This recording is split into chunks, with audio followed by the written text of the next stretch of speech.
J'ai choisi la lettre J pour Johnson, Ben Jonson, dramaturge et poète du XVIe et XVIIe siècle.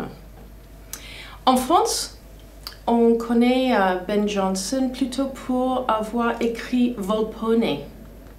Je pense que la plus connue version, c'était de 1941, avec Louis Jouvet, qui jouait le servant astucieux et cynique. Mais Jonson a écrit beaucoup plus que ça. Il a écrit beaucoup des pièces de théâtre, les nombreux volumes de poésie de toutes sortes. Et pendant 30 ans, il a écrit aussi les masques de cour pour le roi et la reine. Et ce sont les masques de cour qui sont inspirés directement de le ballet de cour de la France, un genre qui était né à la fin du XVIe siècle en France. Par un souci très poussé, même obsessive pour sa propre renommée, il a rassemblé tous ses textes dans son vivant, dans un in-folio.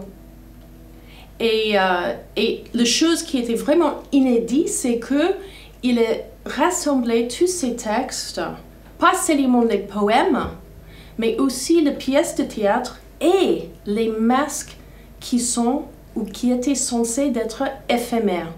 En lisant toute l'œuvre de Jonson, j'étais frappée par le fait qu'il y avait le mot envie partout dans ses œuvres.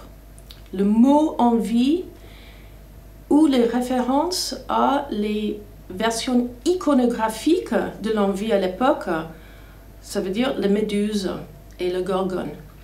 C'est pas un fait biographique de Jonson. C'est pas parce qu'il était envieux de Shakespeare et les autres. En tant qu'auteur, il pensait que son lecteur, le spectateur, était naturellement envieux envers ce propre texte. Et le lecteur était en fait un danger pour l'auteur parce que il avait un regard comme la méduse, comme le gorgone, qui était dévastateur.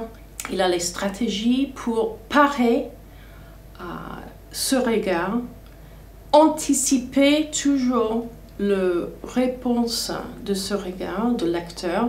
Il se défendre en mettant les préfaces, les prologues, les marginalia, les apologies et aussi même les personnages dans la pièce qui parlent pour lui, mais qui parlent aussi pour une